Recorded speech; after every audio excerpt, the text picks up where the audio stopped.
Okay guys, welcome in the newest tutorial. Let's create together this beautiful jewelry box. It's actually a beauty box, so it can be used for makeup, for jewelry, but you will see how easily you can create this beautiful and soft design with alcohol inks in a functional art.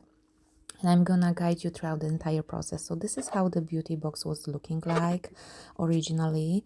You need to prepare first the surface, right? So we need to protect the sides. We need to make sure that everything is gonna be clean and nice, and the box is gonna be closing nicely, and there will be no drip off. So don't ever forget about the proper prep work because this is how you will get clean, nice, and professionally looking results.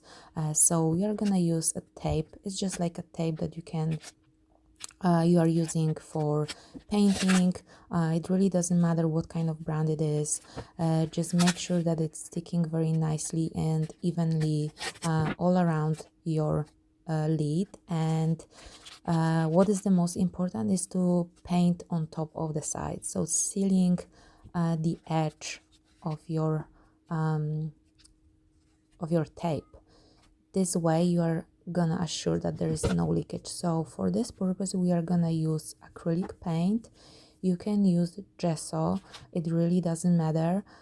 It's just about making this background a little bit more soft and even, but I need to make sure that you know that at the end, when the paint was already dry, I went outside and I spray painted the lid with acrylic paint in a spray form, and I spray painted it very thoroughly, and this way it created much more soft and silk surface, which is better to use for the alcohol inks. When you brush paint, you leave those marks. You could see that you leave a lot of marks. So now when everything is dry, next day after the spray paint was already dried, it's drying actually fast, but I was waiting till the next day. You can wait an hour or two, and I started to work with alcohol inks.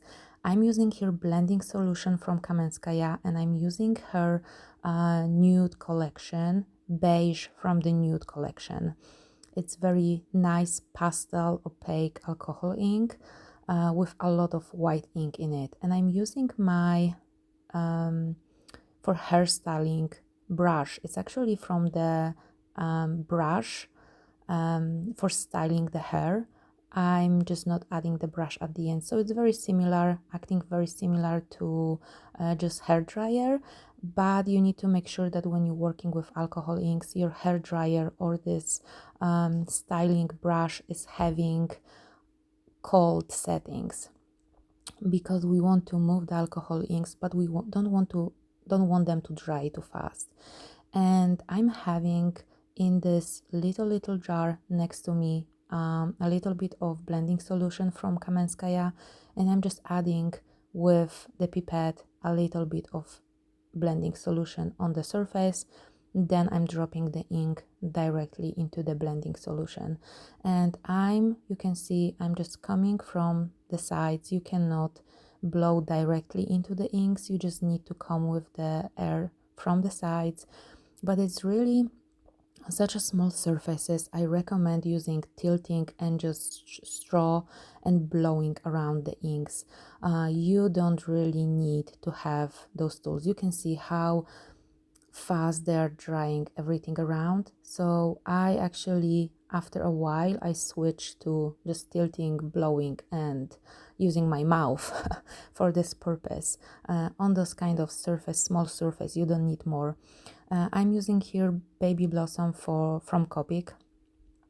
It's a very dusty purple looking ink, and I'm applying a little bit of blending solution here and there, as you can see, to reactivate. So every time you're working with alcohol inks, you need isopropyl alcohol 99% or blending solution to activate the ink. And as you can see, it's drying the ink when you're using those blowing tools. they are drying the inks pretty fast and you cannot make too much of movements. And now I decided that I don't like too much of the beige. I decided to go into more pink color. Second color I was using, I haven't mentioned that, was Dusty Pink from the Nude collection. So I wiped off the beige from the lid and I decided to work with purples and pinks, which is Dusty Pink from Kamenskaya. It was the second pastel, which is Baby Blossom from Copic, and I was also was working with rose, a very delicate rose from Copic as well. The name of the ink, I need to find it to give it to you. Yeah, the name is just Rose Pink R81, but I can list the names of the inks in the descriptions for you if you want to use exactly the same as I used here, but any kind of inks will be working just fine. And you can see that when you have a little bit bigger area covered with blending solution, it's actually much more explanatory and like easier to dry it off and work on it with some tools, right? Because you will have to blow really a long time with your own mouth to dry the inks.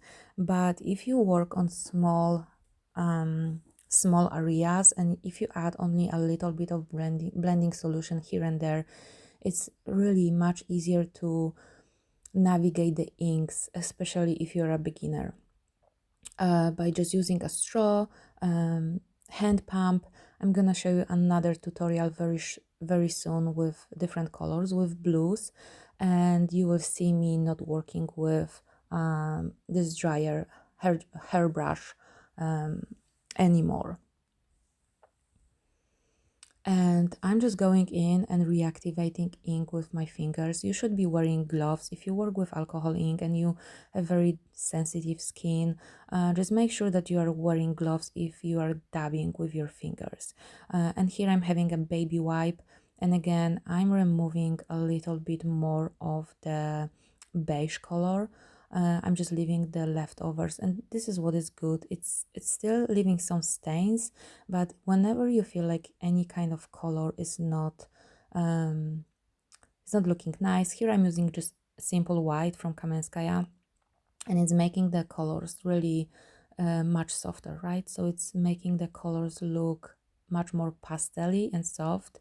I really recommend using white ink from Kamenskaya with any kind of your inks. It's not having any kind of texture like inks from Piñata. White ink from Piñata for me is always leaving a lot of texture.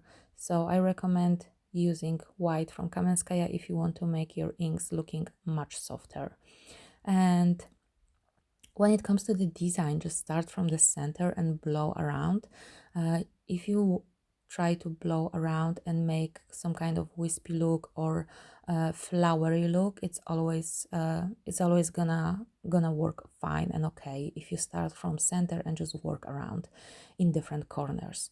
But yeah, I'm usually working from the opposite corners. I'm starting in the center. As you can see, I'm making the background, but very soon I'm gonna just introduce more intensive inks to bring the contrast. Just making sure first that you have some nice cover on the background, that it's gonna look nice, soft and beautiful is the way to go. Just working one area at a time. If you reactivate too much ink and if you start blowing everything around, all of the inks will just mix with each other, creating one color, muddy effect. So always remember that your inks they always mix together and they create new colors. So they need to really complement each other. Make sure that you, when you are at the beginning stages, just choose colors like pink and purple, green and blue, or purple and blue, and just work with two colors at a time, sometimes three if they're really complementing each other. But you're gonna see that you can easily create very nice designs with just two colors because the inks, when you are working with them, they're creating different shades and tones.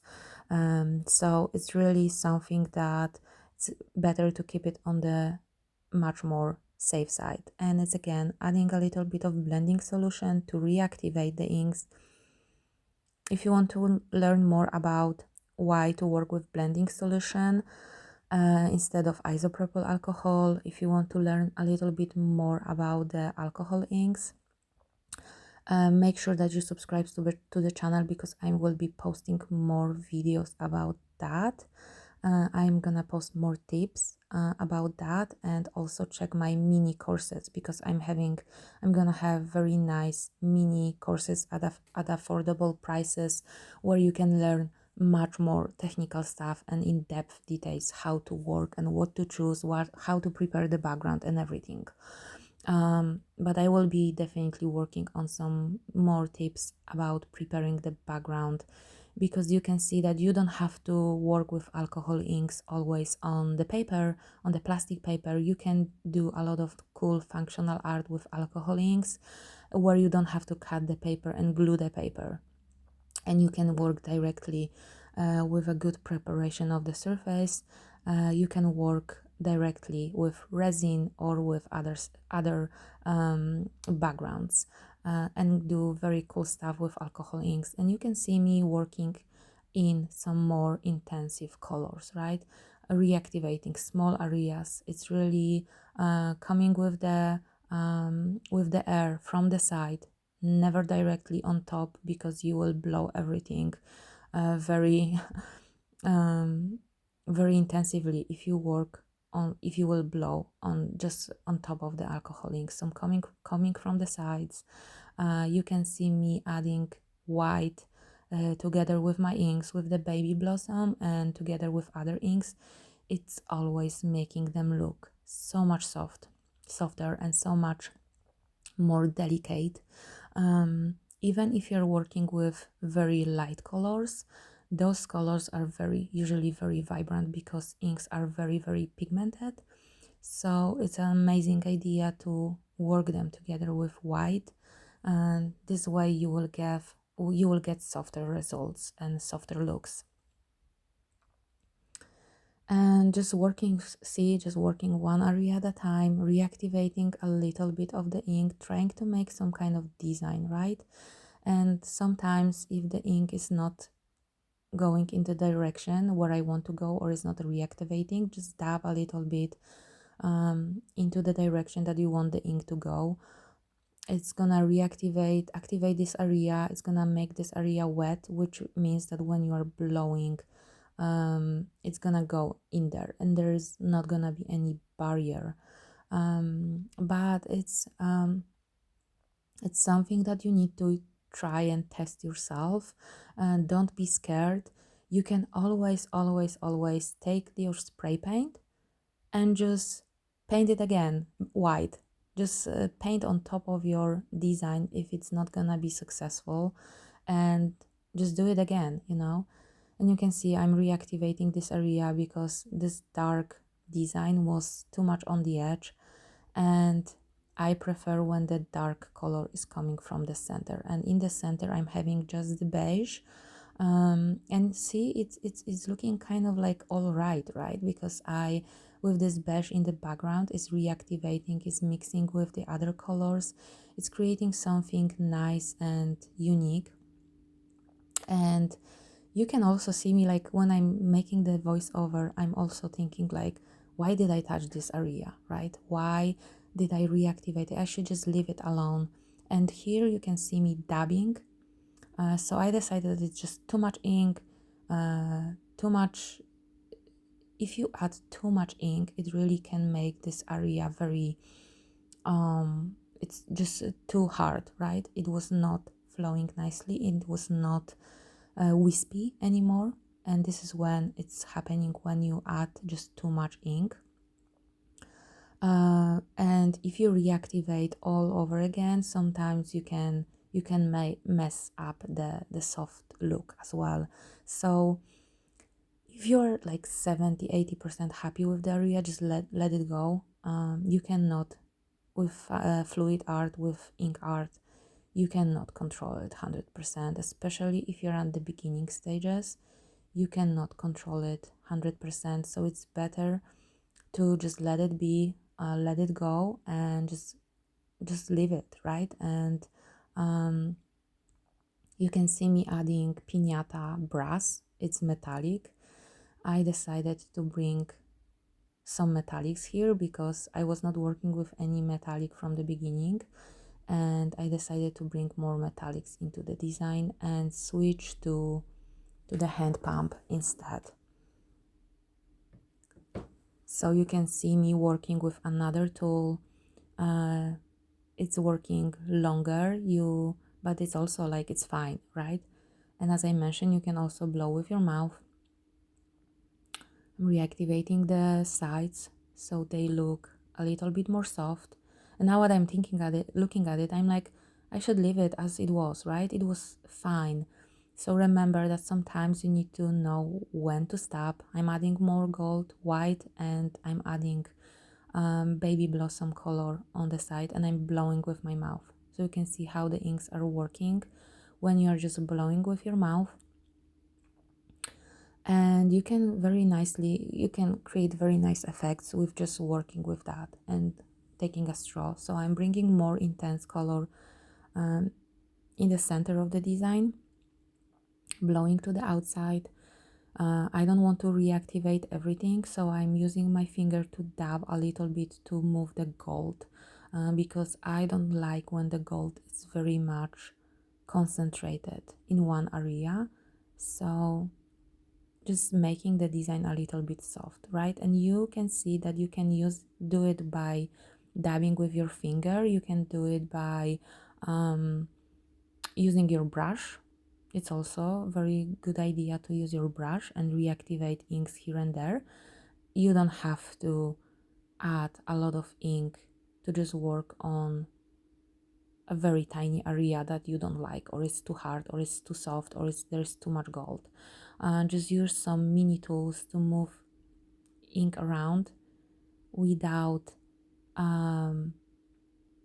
blowing the entire area, because every time you add ink to a little bit bigger area, everything is gonna reactivate and flow, and very often you can like destroy the design that was nearby that you really liked. Adding white and gold and a little bit of the rose pink on the bottom. I moved the lid unfortunately a little bit far away from the camera, but I think you can still see, right? Very delicate cold pink color with white and gold, dabbing a little bit and just blowing and making the edges a little bit softer. Just maneuver the ink in the places where I want it to stay. And now I'm having the hand pump, blowing a little bit to dry it faster. Whenever you are blowing, the ink is drying much faster, right? So yeah, I could stop many times. It's an art in itself to know when to stop, because when I'm looking at that, I'm like, I like this design actually a couple of minutes ago. I like it even better, but you will not know until you see yourself creating and recording and recreating. So sometimes if you feel a little bit lost, unsure, and frustrated, walk away, just leave it, let it go, and come in a few hours, come back, and you can always reactivate the inks. This is the beauty with working with alcohol inks. You can really come next day, take the blending solution or isopropyl alcohol and reactivate them and work with them all over again. And I'm just checking here, I'm looking, sometimes I'm taking it into like app and I want to look at the design and see what am I missing, what I want to bring to this painting. And here I wanted it to be much more soft. I like to have some almost like negative space area. I think it's much more beautiful than when you cover everything in very hard dark colors. So you can see me dabbing with the blending solution and just wiping and making this a little bit more linear. It's less like when the sun is coming in between the clouds or in between the trees, and you can see those lines of light. This is what I was trying to create with my finger here. So that's it, guys. The lid is it's done. I'm here started working with another one. And now is the time to put resin on it, and resin is gonna bring completely different look into the alcohol inks. Alcohol inks usually when they are dry, they're pretty much matte. They're having very matte finish unless you are using blending solution which is having a lot of gloss, like the one from Ranger. I've noticed that blending solution from Kamenskaya is not having too much gloss, but it's having varnish already in it and UV blockers, so I'm not spraying any varnish on top of my creation here because I was working with blending solution. If you work only with alcohol, it's maybe a good idea to use camar varnish, which is not having varnish that is not having any alcohol. There are special varnishes for alcohol inks. But just use any kind of resin for top coating, and just use resin calculator to show you how much resin do you need, and yeah, and just pour it on top of your lid and let it cure for the entire day. There is really nothing really complicated. If you don't know how to top coat things and work with resin in general, I recommend my beginner's training for resin because you will learn a lot of the stuff about that. At the end, when the resin is properly distributed on the lid, just torch it twice and it's gonna be fine. I highly recommend resins which are having easy bubble release because they're just easier to use for and for functional art. They're also good. If you use resin for like tabletops or something like that, they're harder and they're not easily scratchable. So it's better to use them on functional art. Any kind of resin that it's a little bit more hard. So yeah, this is me removing the resin, and if it's very hard like this, a good idea is to warm it up with heat gun. It's a good idea to go like 2-3 times around the surface and warm it up, but then be careful to not leave finger marks on top of your lid because you will make the resin soft on the lid as well. So now it's time to remove the tape and to see how everything looks like. I don't have any leakage. You can see how soft, beautiful and nice the finish is because we protected the sides, right? We painted the sides. And here it is, it's the final product. Unfortunately, I don't have sunlight to show you all of the beautiful gold and the color tones of the rose, but this is how it looks like with resin. It's completely giving you another dimension. It's properly protecting your painting.